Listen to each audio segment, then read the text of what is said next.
I am very excited about today's guest, Colleen Pender, the head of technology at NAB.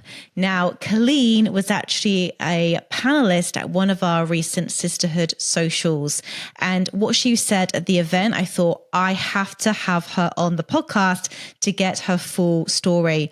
So Colleen has been with NAB for 14 years, and she has progressed and taken those leaps in her career to get to where she is today. And she breaks it all down for us, the lessons that she's learned along the way, how she's got there, mentorship, sponsors within the business, and her advice for you if you want to step up, get that promotion, and live up to your true potential. We talk about the power of learning, the importance of building up your knowledge. We talk about how you can build your confidence, the real skills of the future. And it's not just all linked to AI. I promise there's some real valuable takeaways in today's episode. So lean in. There is a lot to learn from Colleen. She's exceptional. She's been in technology for a long, long time now. And I got so much from this episode today. So enjoy. And now over to Colleen.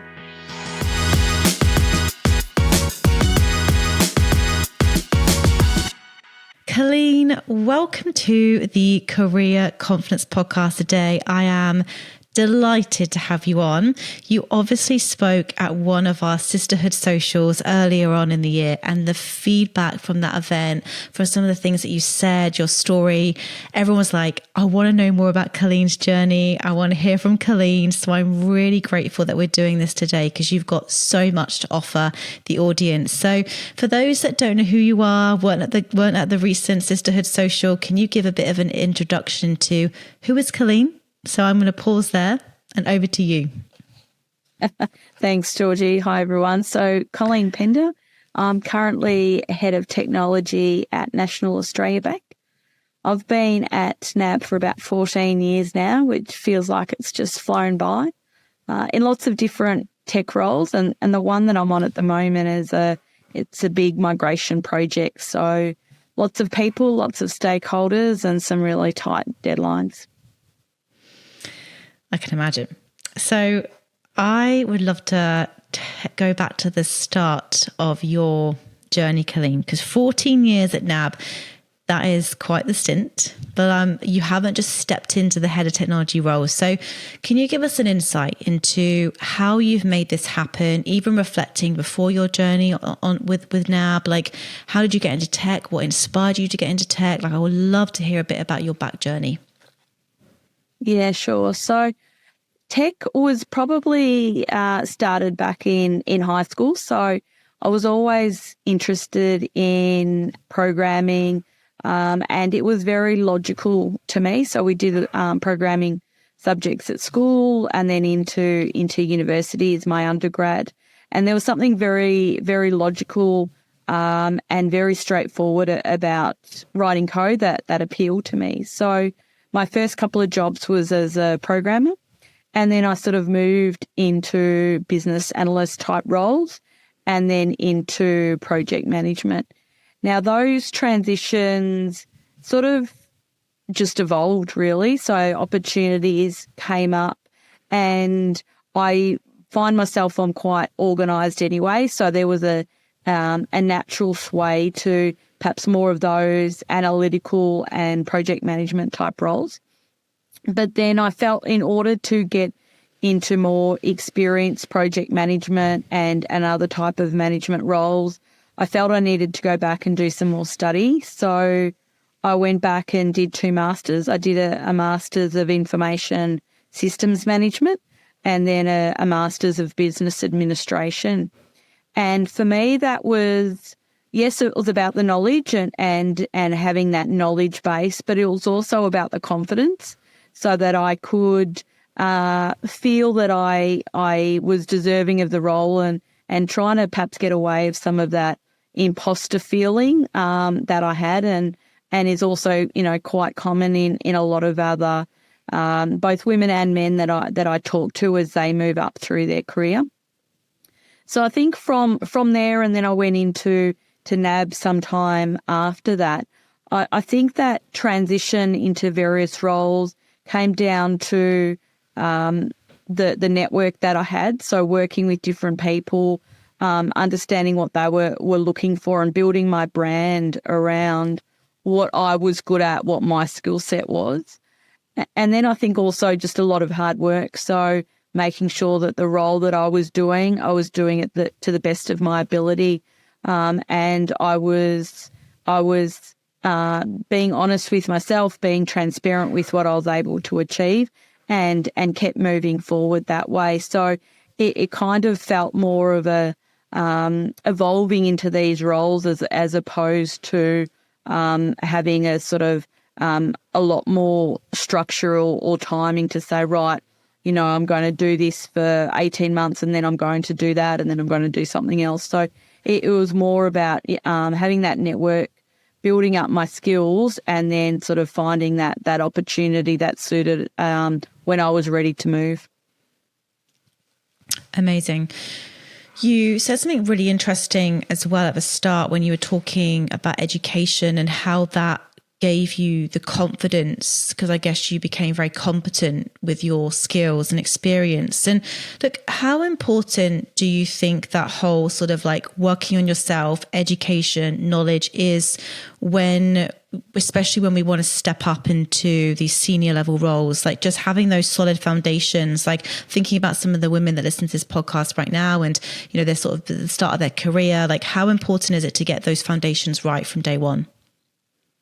Yeah, look, I think it's really important, and it's been a philosophy for me for my whole working career. So, I've always focused on making sure I had the knowledge and the skill set, and if I didn't have it or couldn't get it through my my employer at that time, then I would go and source that out myself through extra learning, through different courses, etc. So I think it's really important to have that base.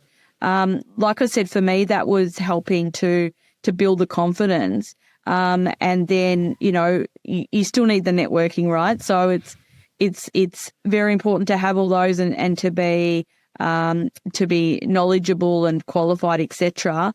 But if you're not putting it out there as to what you can offer and how you can offer and what problems you can solve for other people, then it's probably not going to give you the benefit that you hoped. And I think when I first completed my MBA, I just thought magic was going to happen. So, the next day it would be a case of, oh, well, I've got a piece of paper now. I'll be finding jobs everywhere. But it's yes, it's important, but it's also coupled with what is the problem that you can solve for who, and making sure that they can see the value that you can bring.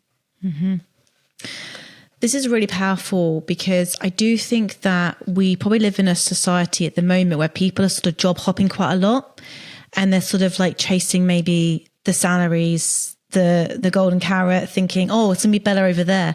But actually what I'm sort of hearing from you, what you've done in your career, you've got the knowledge, you've really built that, and then you've stayed in an organization, networked, been visible, put your hand up, been a problem solver, and that's really got you to where you are today. So again, I want to sort of talk about now this whole networking piece, because this comes up all the time, Colleen, especially when I speak to these C-suite women, CTOs, heads of techs. They've all got these fantastic networks of sponsors, mentors, like just people around them that have helped them to get to where they are. So what advice would you have to somebody listening to this right now that maybe is a bit more like introverted, maybe really struggles to speak up, maybe struggles with their communication in a business? How have you gone about networking, and how have you gone about being really visible in NAB and in the organizations that you've worked for? Yeah, sure. So it's a great question because I'm naturally more introverted myself anyway. And when I started down that networking journey, it was always a case of, oh, I don't want to attend these events. What am I going to talk about? But then I sort of spoke to, people that did it well and got some tips. And I think for me, a couple of the tips that were really helpful is have a look at someone you admire or someone that's got a skill or an approach that you're aiming towards, and set up a time with that person. I think a lot of people enjoy when someone reaches out to them and say, oh, I really like how you do this. Can I set up a time with you to get some tips or get some insight? I've done that a few times in my career and no one's ever said no. And when people do the same for me, it gives me a good feeling that someone's recognised something that I've done. So I think that's the first thing is identify someone with that trait that you're after. Set up some time to have a conversation about it. And I think part of that's important to set a goal for that conversation. I think it can be very daunting just going into a meeting with someone more senior and thinking, oh, I'm just here to network. And that's it. It's about looking at a specific thing that you want to talk about, that you want to focus on, and then having a specific conversation about that. And I think when you do that a few more times and you start building up that network of people that you can go to when you need advice or support on something, as well as those individuals realising that you're after something more, that you're trying to improve yourself. And that goes a long way in how you're perceived and the brand of you as a person. Mm-hmm. You said something really interesting then. You mentioned the words goals, and I think this is really linked closely to clarity. And we speak about this a lot on this podcast about how clarity actually builds confidence, because when you're clear on where you want to go and you've got that roadmap and that timeline, you're then going to reach out to the right people, because I'm a big believer of success leaves clues. So in your organization or even outside your organization, if you want to be, say, the GM of technology in a big organization, like, reach out to the people that are where you want to be. And they don't even need to be, they could be a few steps ahead of you. So how did you sort of go about then, Colleen? Like, did you sort of sit down and sort of like maybe go, this is where I want to achieve. Okay, who around me has got the skills, the traits, the characteristics, who's where I want to be? Like, how did that piece look? And then how did you go about reaching out to these people? Did you send an email? Did you tap them on the shoulder? Because I want to get granular, because women will be listening to this and being like, okay, that's amazing, but what are the sort of the first steps that Colleen took to start making this happen? Yeah, sure. So I wouldn't say that it all became clear at the start. I think it was more of a process that evolved. And I think one that came to mind for me was a program director that I'd worked with a number of years ago. And he was very charismatic. You knew he was on the floor. He was very engaging. And he was what I thought you needed to be a program director, because I just thought he was awesome in how he did it. And so I wanted to do that role, and I thought, okay, I'm going to reach out to him and talk to him about what did that look like for him, and get some tips and techniques. So I sort of broke it down and focused on that. And then I think later on in my journey, there was other things that I wanted to focus on, and that was around public speaking. And so I looked at people that could present really well, really clearly. And I thought, yeah, that's what I want to be good at as well. And then so, I looked at people that did it well, and I also did a course on it, and then practiced it lots and lots and lots of times. So it wasn't for me about identifying, 10 things or even 5 things, if I'm honest, in one go. It was sort of looking at people around me, the roles that I wanted to have, and think, yeah, I really like how they command a room, or I really like how they build respect with their team. Let me break that down and focus on that. And I think there's lots of different ways that, you can do it. I know colleagues that will come up with their 2-year plan, their 5-year plan, and work through it that way. I don't think there's a right or a wrong way. It just needs to work for you and help take you to where you want to go. Mm-hmm. Yeah, it's really powerful stuff. And I think we all need to practice a bit of self-awareness. I think this is really, really important, because we've all got gaps and we've all got strengths. And I'd love to sort of get your thoughts on this, because we're talking a lot especially in tech, about the future of tech and the skills that we're going to need, like prompt engineering, AI, like all of this stuff. But what's not being discussed enough in my personal thoughts and opinion, is all the softer skills. And I'm air quoting here because these are actually the human skills that I think are going to be really noticeable as we shift into a more sort of like artificial intelligence world, robotics, these human skills. And you mentioned one right there, public speaking. Now, I used to get, and I've shared this before, so nervous, so anxious. I could barely stand up in front of a board and say my name without sweating and seeing spots. I've really had to work on that. I've really had to sort of like put myself out of my comfort zone, speak on panels, speak at events. And I did Toastmasters for 2 years to really help me overcome that. So what other more, we'll go on to like the future of tech and where you sort of foresee that going. But in terms of those more soft skills, aka critical skills, how important are they to focus on in our careers right now? Oh, look, 100%. I think when I interview for people, I sort of expect to some extent that they've got the education, they've got either the project management or the development, whatever that background is. That's sort of a given. But it's how do they present information? How do they communicate? How do they manage difficult stakeholders? And how do they deal with change? And I think that's coming up quite a bit for me at the moment. As I said at the start, I'm on a large program, complex, lots of challenges.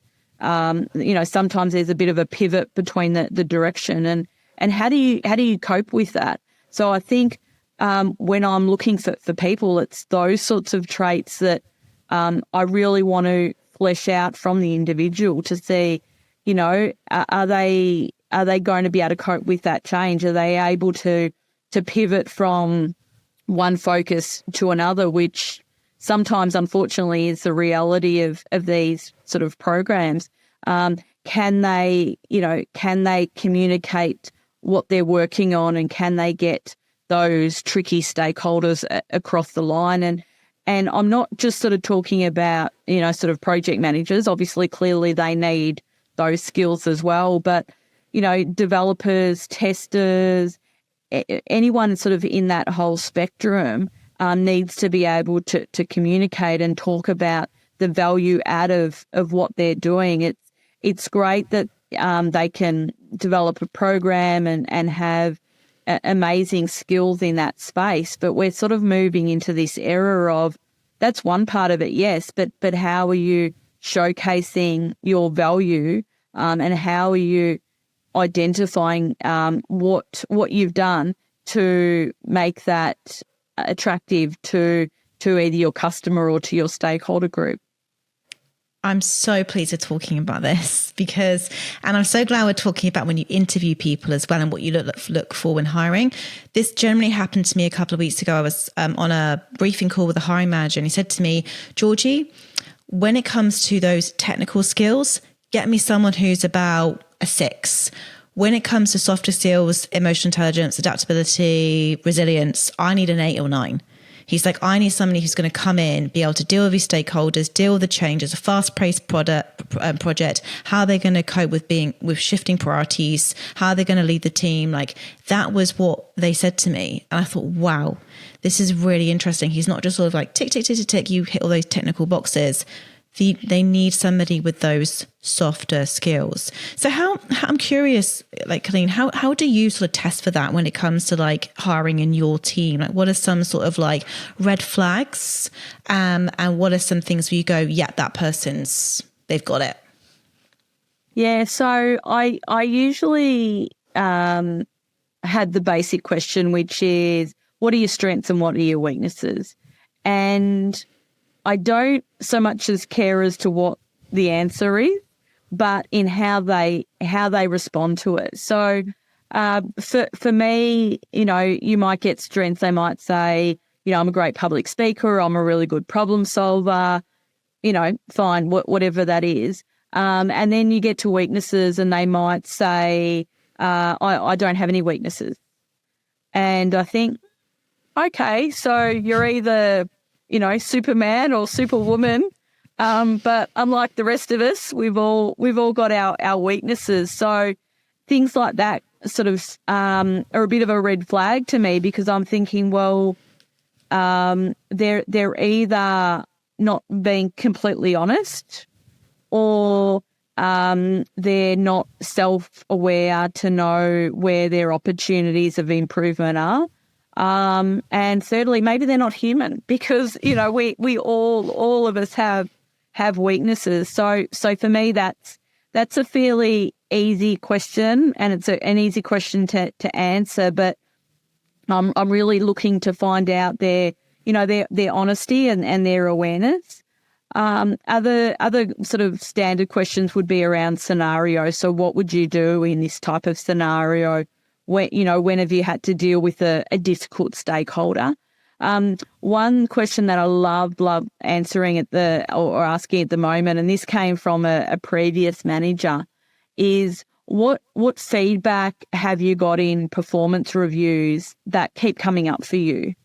So that sort of, gives an indication of what has been a theme, and then perhaps what are you doing about that? So, for example, a theme might be, look, when, Colleen, I've noticed you get really stressed at the end of the project, and when you're really stressed, you're very short with people, and you kind of get into micromanagement mode. So by me, sharing that and saying, well, look, the way that I'm dealing with it is I'm aware of that I'm doing it now. I've got that feedback. And then also I'm trying to sort of, pull back a bit and not add in extra meetings with my teams to check on progress. I continue to try and keep the same cadence I have with them through the lead up. So that's just an example, but it shows to me that the person's thought about the feedback they've received. They haven't just dismissed it, and they're actively working on improving themselves. So I think that to me shows growth, shows a desire to be better. And again, doesn't really matter what the answer is. It's kind of that underlying focus that I'm looking for. That's such a good question. That would kind of catch you quite off guard, wouldn't it? But in a good way. You'd really have to be like, oh God, okay, what keeps them coming up? It's interesting what you just said then as well about the need to control. I feel like I have a real tendency to do that when things start going a bit, maybe sort of things are sort of spiraling a bit. I'm like, right, everyone, and I try and control everything and anything, and I obsess. It's something I've got to be really aware of. And then I can be quite short with people as well. I'm like, why is this just not getting done? You just, Georgina, just deep breaths. It's very common. Empathy, something I can continue to work on. But look, I want to sort of dive into leadership now as well, Colleen, because how many people are you managing at the moment?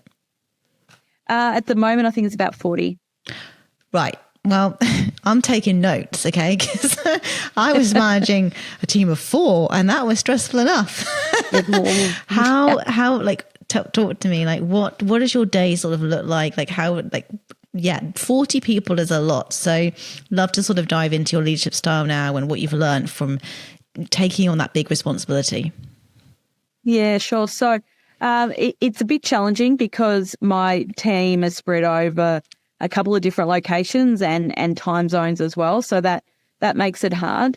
I think for me it's important having the one way, same way message. So the team meetings where I bring everyone together, it's really important for me that I communicate where the project's at, where I'm at, what are the things that I'm concerned about, in terms of the delivery, and then also making sure that I'm recognising and acknowledging the hard work that either individuals or the team as a whole has put in. I think, especially with these sort of projects, it's very easy to get to the state of, all right, well, we've done this, what's next, and not focusing enough on just taking a minute, great work, doing some level of recognition for either the individuals or the team as a whole, to keep that, that energy and momentum going. I think that's really important. I think another thing for me is if I'm feeling that there's an issue or if there's an underlying problem going on, to address that as soon as possible, because I think it's those sorts of things that can impact the culture.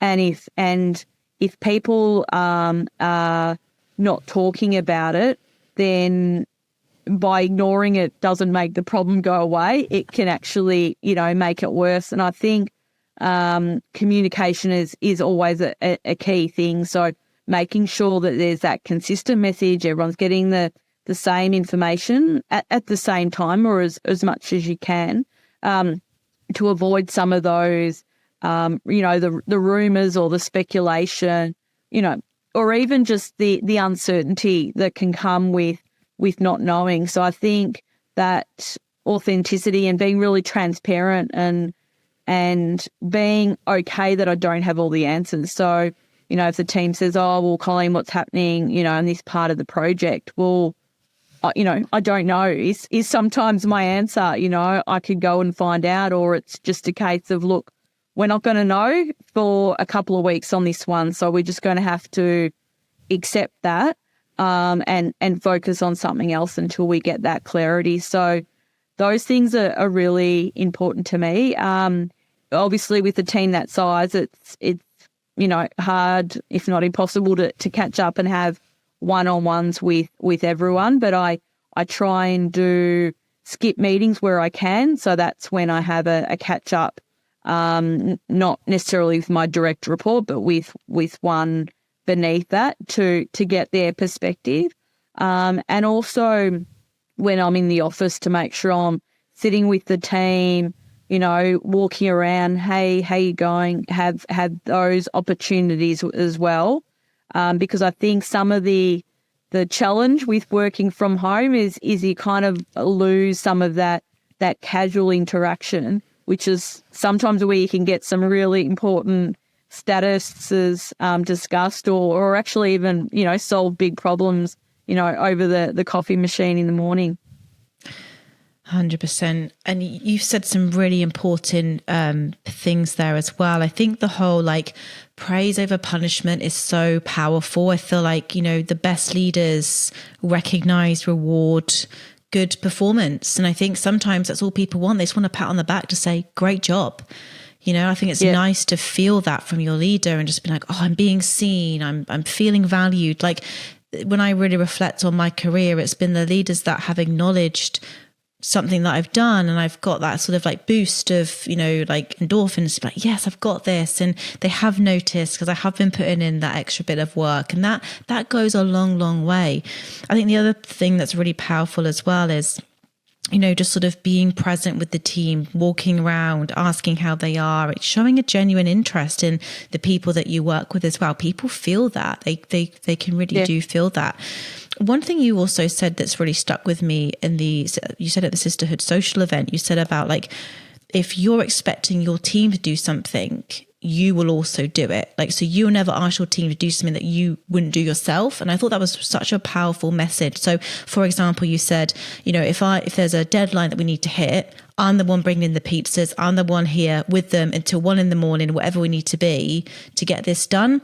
And I just thought, wow, that is so powerful. So can you give a few examples where you've really had to sort of get sort of stuck in with the team and really sort of make sure that everything gets done, but make sure that you're sort of really driving and leading it and being that inspiration from that sort of leadership perspective? Yeah, look, I think that's probably come up a few times just in the nature of the work that I do in terms of implementation. So I think for our implementations, generally they're overnight weekends.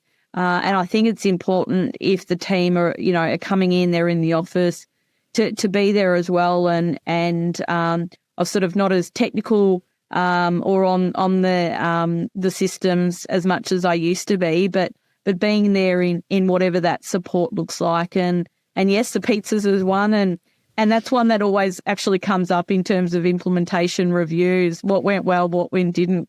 If there's food, everyone is generally happy. If there's not, it's a common issue. But even just providing some air coverage, in those type of weekends. So we've had cases where, there's been incidents. Obviously, things haven't gone well. The team need to do a bit of investigation. Everyone is pretty stressed and on edge at that time. And if I can't be in there helping with the solution, I can at least be protecting the team to give them the space that they need to work and solve the problem, and doing that outward communication either back into different teams or into management, just to say, hey, team are working on it, we'll come back at this point, that point, just to stop them having to face into those conversations when they, are best placed to just get on and solve the problem. So there are probably a couple of the examples where I think I can add value in that time and support the team as much as possible. Mm. It's so important, isn't it? I think that's where the respect comes from as well. Like, you just want to know that, like, your leader's got your back, but your leader is just like there with you in the grind, sort of like, just getting it done. I think that's just so powerful.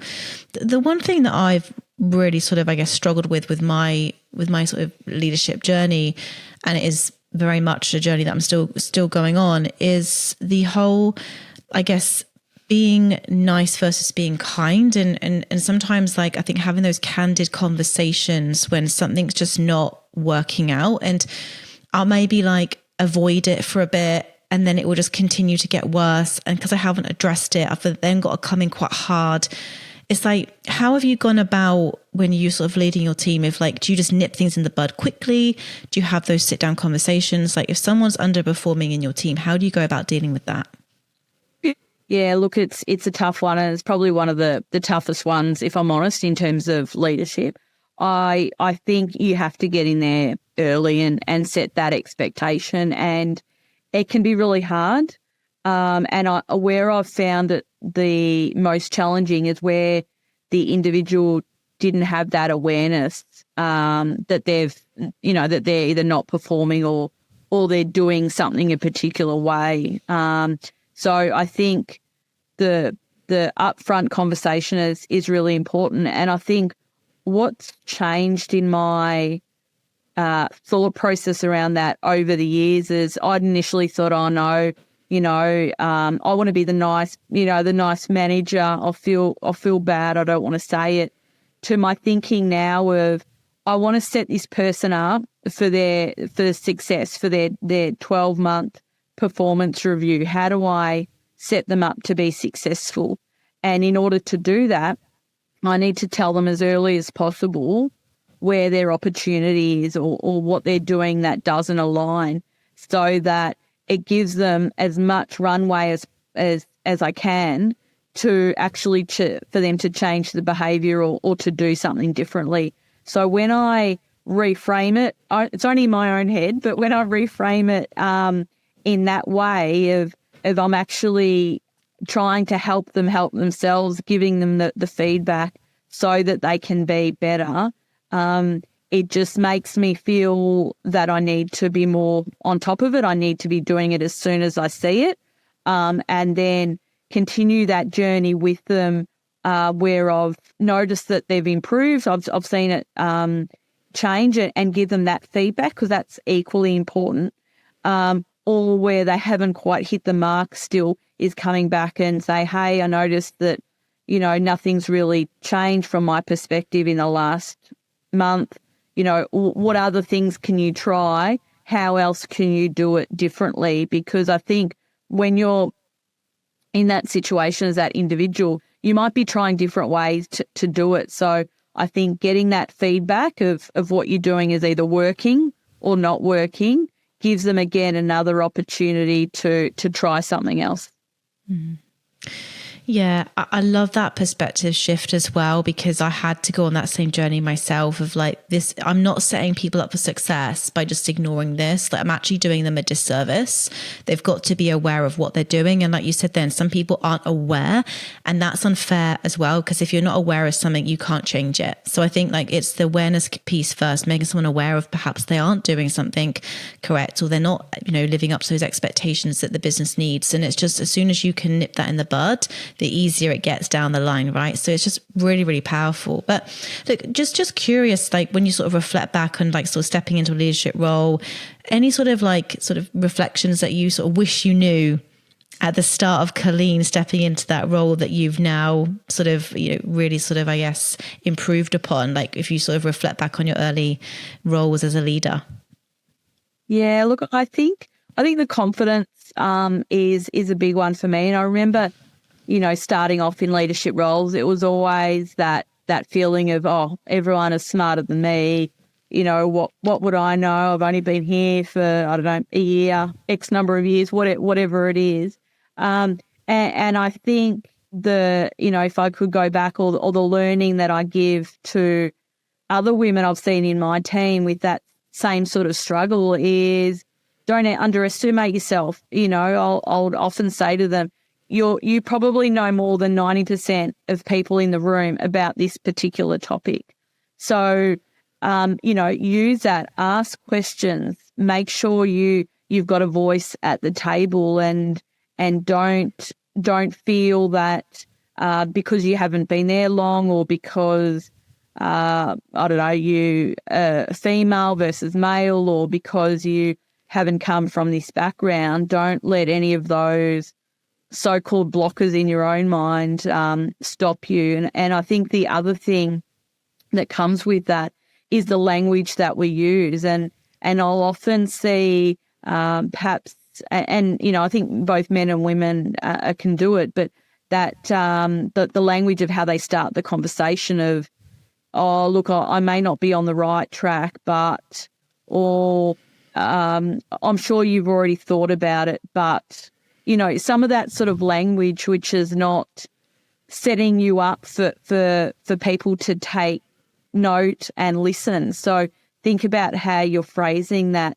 I've got this really great idea that I think would help us in this situation, or I've had an experience in the past which I think will be beneficial for us on this. So thinking about the words that are using and how that's setting you up for the part of the conversation that comes next, because I've seen women do that in meetings where they've said, oh, look, I don't think this is maybe a great idea, but here's my idea.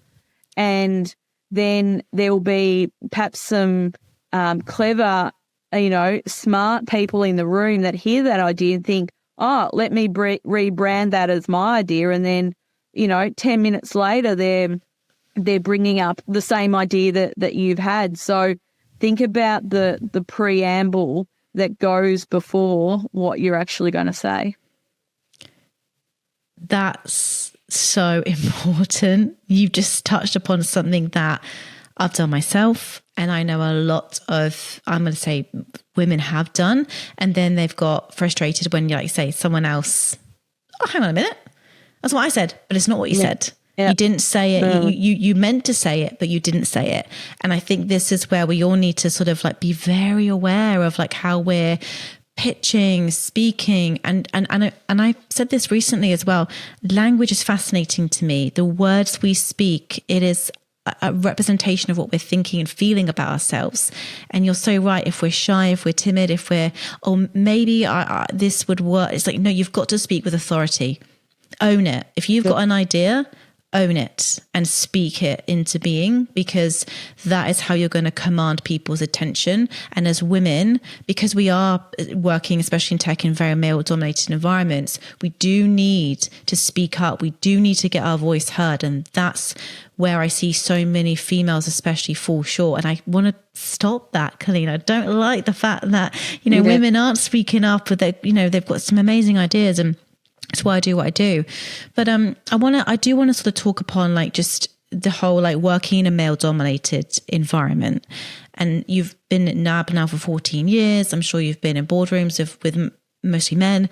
What's your experience been like dealing with that? I'm sure there's been some incredible men that sponsored you and helped you along your way. But when you're in these situations where maybe you are the sole female or one of a couple, how do you deal with that? How do you prepare yourself for that? Yeah, look, I think that can be really challenging, and I've certainly had that. I used to work in logistics, for a number of years before I was in finance, and that's even then it was very male dominated, and it was perhaps at that point not as professional as some of the other industries. So it was challenging, and sometimes you do get that whole don't worry, doll, or don't worry, love, she'll be right type of attitude, and I think that's where that language and that professionalism comes down and needs to be relied upon. I've seen where it hasn't worked, where where the female has sort of perhaps gone to that level as well, and sort of gone into perhaps language that is not perhaps as corporate as it could be, and thinking to that level generally doesn't end well. It only goes in one direction. So I think keeping the language and the professionalism up. I think finding your sponsors in that room is critical. So, understanding, the different players, and this is feedback for any situation really, but understanding the different people, what their drivers are, what motivates them, and what alliances, you want to foster. Because I think when you're presenting an idea, male or female, is, you need to have those sponsors, and you need to have other people that will help you on that journey. So a lot of that, I think, for me, comes down to the work you do before. So, for example, if you're in a room presenting an idea with 10 other people, before you get to that meeting, who's going to support you and who's not, and what catch-ups and sessions do you need to have before you walk into the room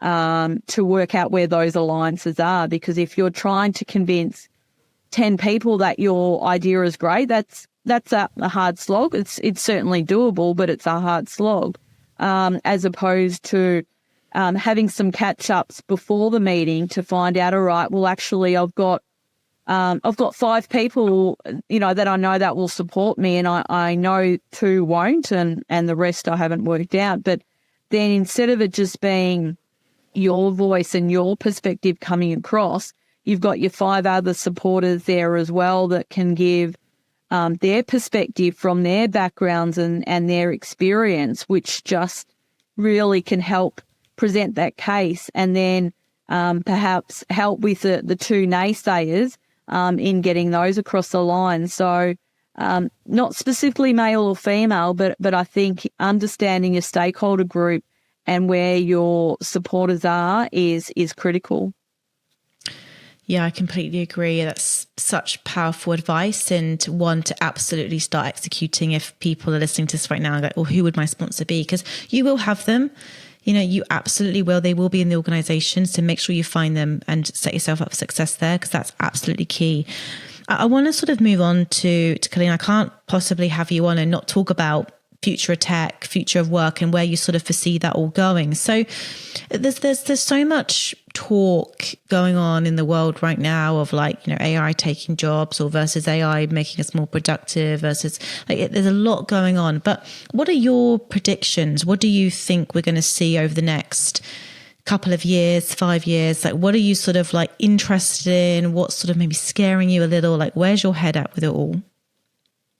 Yeah, look, I think AI is going to play a big role. I think it's going to be more focused on those time-intensive, repetitive type actions, and I think there's still a lot of work underway to validate that and to make sure that there's the appropriate decision-making, tools around it. But I don't think it can work in isolation. I think you still need us humans, in there in the mix to verify, to understand it, and also to provide that strategy and that thinking behind what is the business value of what we're doing. And I think there's a lot of attraction to AI, and it can do this and it can do that, and there are lots of use cases for it, but you still need to understand, well, what is the business value? What is the return on this investment?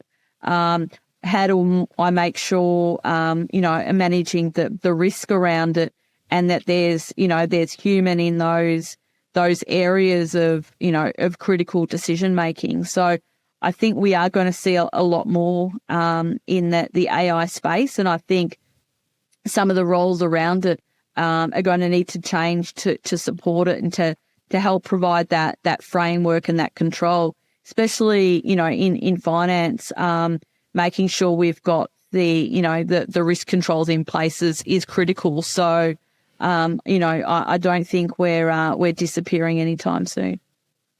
I hope not. I really hope not. But yeah, I think we've just got to embrace it. We've got to start using it. We can't be afraid of it. It's coming. It's going to be a big part of our lives. And whether we like that or not, it is here and it's here to stay. And it's just, how do we integrate that into our lives? Like, something that came up at a recent event we did was all about like prompt engineering and getting really good at like how we can prompt AI and things, which something that I probably will even like take a course myself and just learn a bit more about that, because I'm curious. I think this is going to be key, this word curiosity. It's not like having this fixed mindset of like, I don't want to know about that. That's too hard baskets. I don't think we can afford to have that thought process. I think we need to have a curious, open mindset to be like, this is here, it's coming. What can it teach me? How can I integrate this into my life? And I think if we have that approach to this technology, we'll end up using it to our advantage as opposed to being used by it. That's my thought process of it. I'm excited by it, to be honest. Mm-hmm. Do you use it like day to day? Are you using it day to day in your like life? Is it sort of like having a positive impact on what you do? Yeah.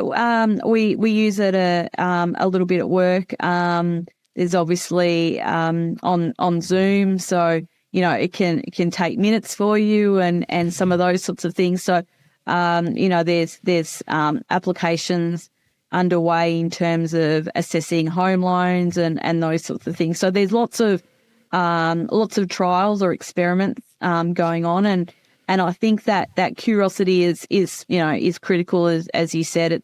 It's not going away, and again, looking for roles, having people that are curious and interested in either AI or, anything really. It just shows a level of energy and passion that is, that's the type of person that you want in your team, someone that can, look at new things and get excited about what's coming up. Again, my next career could be a prompt engineer. I could come and work for you, Colleen. But listen, thank you so much for coming on today. Like, is there any sort of thing that we haven't touched upon today? Like, whether it's a leadership, whether it's a mindset and a confidence piece that you think is worth just sort of leaving the audience with before I ask you the final question? Yeah, look, I think it's about keep learning, keep evolving. I think the minute that we stop and we get comfortable and we think, oh well, we're in a cushy job, or we don't have to try as hard because we've done our degree or our master's, whatever it is. I think that's when we're in danger. I think constantly improving, constantly learning.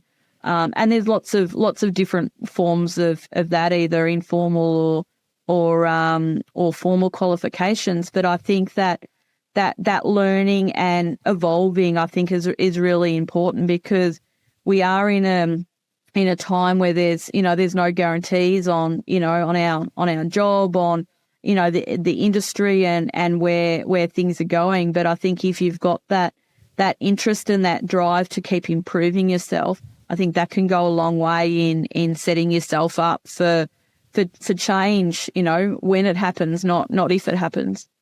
100%. How can you offer more value to your industry, your place of work, your colleagues, your team? Like that's a key piece to ask yourself. Like, I ask it to myself every day. How can I offer more value to the marketplace? How can I offer more value to our clients, our candidates, and really improve that whole experience? And I do think that technology is a massive enabler of that, and hopefully will free up more of my time to do the things that I'm really good at, which is building a relationship with candidates, building a relationship with clients. Like, once people are in process for interviews, that's where I sort of really enjoy, because I get to sort of like speak and obviously like build that rapport and those sort of negotiations as well.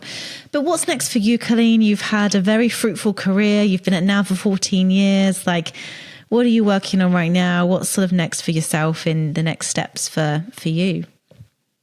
Yeah, so I think for me, I'm probably start having a I've got a 2 weeks break over Christmas, having a bit of a reset and sort of thinking about what I want to do next. What's the driver? I think I'm really enjoying the speaking at the moment. I've been speaking at a few events, so really sort of keen to think about how do I progress that further. How do I, make sure I've got the knowledge and the breadth to talk to different things, but having that connection and